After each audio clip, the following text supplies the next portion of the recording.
Hey yo, it's Gluck, and today I'm going to be showing you how to expand your ideas. Let's go!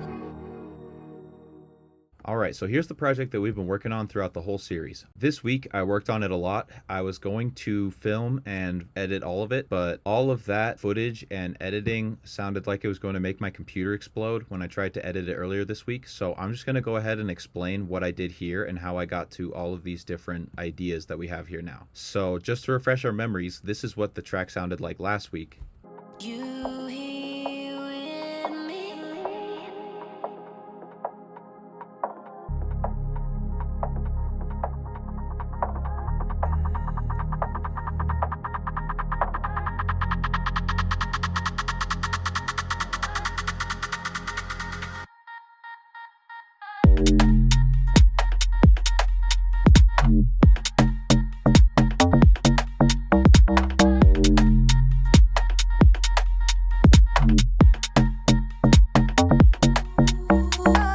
And then this is what it sounds like now. You look at me. You here with me?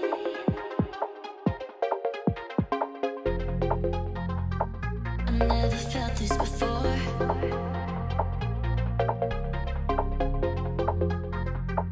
I never felt this before.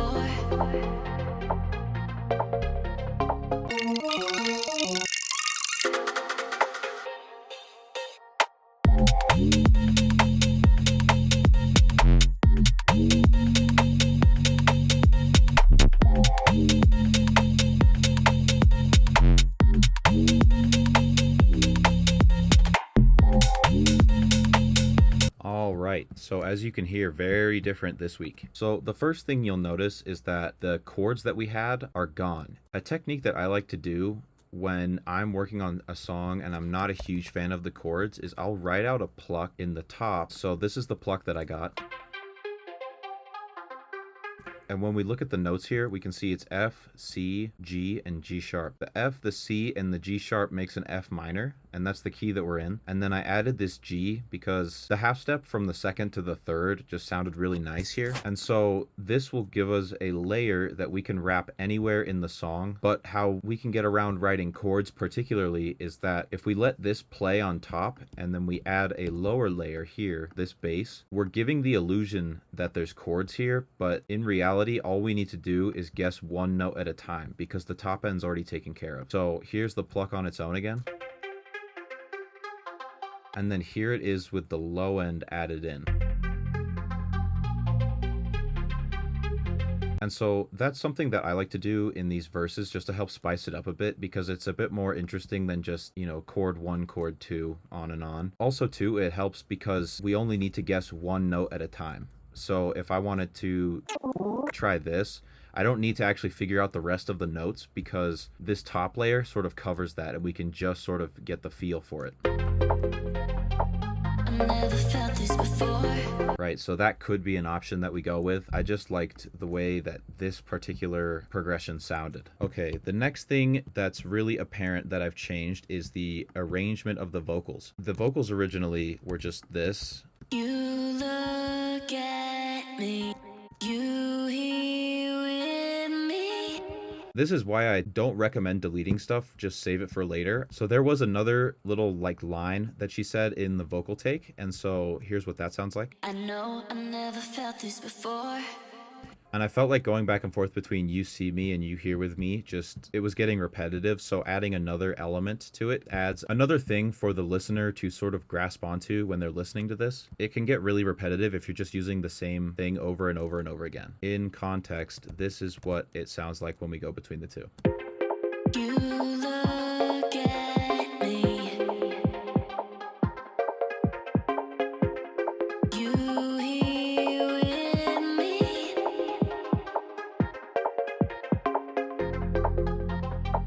I never felt this before.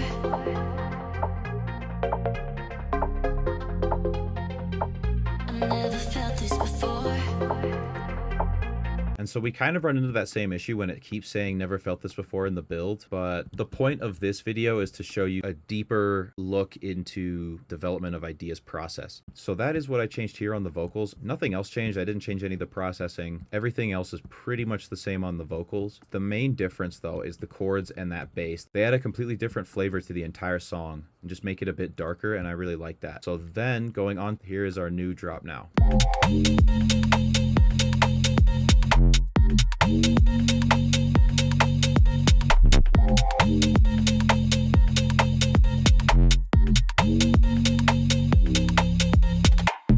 Here in the drop, I like to throw everything that's playing in the drop into a drop group, and that way I can just solo this and I get everything I need. This is what our drop group sounds like.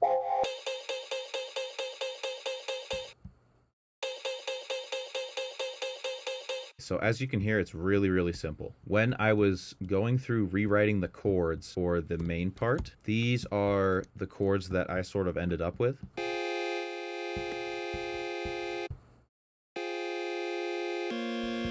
Okay, and I just think that even though it's less chords, I think that these two chords have much more flavor. We can take a look inside and see what is going on with these chords. So on the bottom, we have our standard F minor triad, and then on the top, we have the root, the third, and then the second. You're gonna get a lot of power out of where the half steps are. And so when we add two half steps like this together, it adds a lot of tension. And I really liked that because I've just been writing a lot darker music lately, and so this made sense to me. And so then we keep playing this, and then we go to this chord. So we go from our F minor to our B flat major. So this is a 1-4 progression because B flat is the 4th scale degree of F minor. I know it says A sharp here, but flat means down and sharp means up. So this is the same note as B flat. Again, I'm stacking half steps here to add that tension. So that's sort of the basis of the chord structure in the drop. That doesn't really mean all that much because primarily what we're listening to here is these vocal cuts. And so I got that from this final vocal take from our original sample. It's just this section. And what I did was I cut it up by 1/8 notes and just added volume automations to it. And this is a technique that I like to use when I'm writing drops. If I really don't have any ideas as to what to put over the bass, I'll just take like random bits from the vocal and just chop them up like this. Hear it go back and forth, and I thought that that second one sounded nice, so it was like a...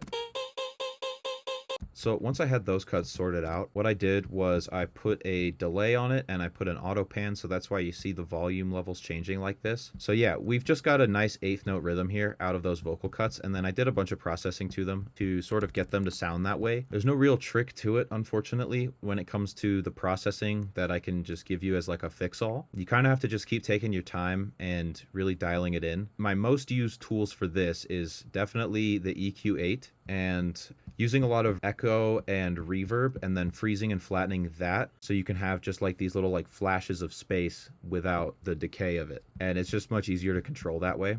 The only other sound that I have going on here is this mix-in sound. This is what this one sounds like. The way I got this sound was I literally duplicated the bass. I used a vocoder, and that is where I used these chords from before to go through this mix-in. So here is the bass group now.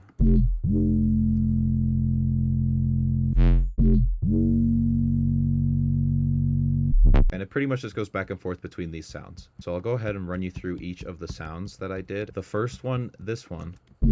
In the original version, we had just more of a sustainy sort of bow. And I kind of wanted to keep that sound, but just make it a bit more aggressive so that we could go to something else. For this one, what I'm doing is I'm taking FM from B. I set this to the same note, and then I just use sync to find a more interesting FM note rather than combing through the intervals. So without the filter, this is what it sounds like just on its own.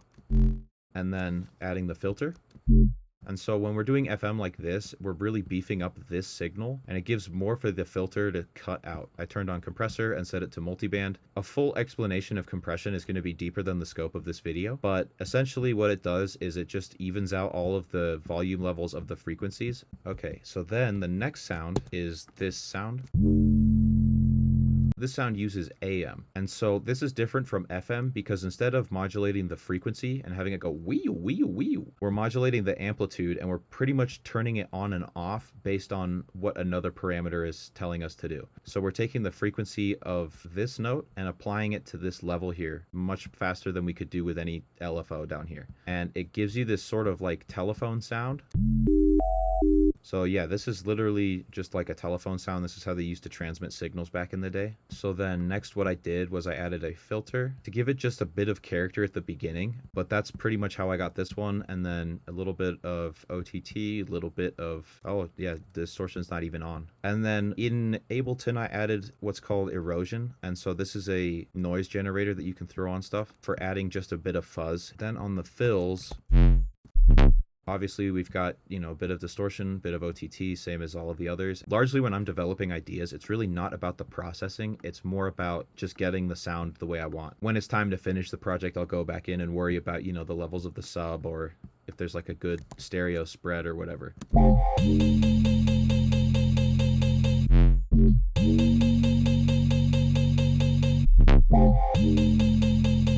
We've already covered how to write drums, but I'll go ahead and show you what these sound like individually.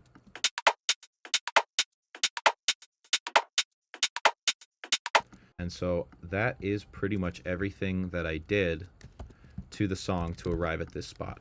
I wish I could have shown you all of the iterations because it's not like I went straight from the previous version to this one. Like, oh, I know exactly what to do. Let me get in here. Usually this process that I go through takes a lot of guessing. What we hear now is sort of a culmination of all of the best of the ideas that I tried over the past, you know, week or so. Where this track is now, all it really needs is like the finishing touches because I'm set on the idea here and I'm set on the idea here.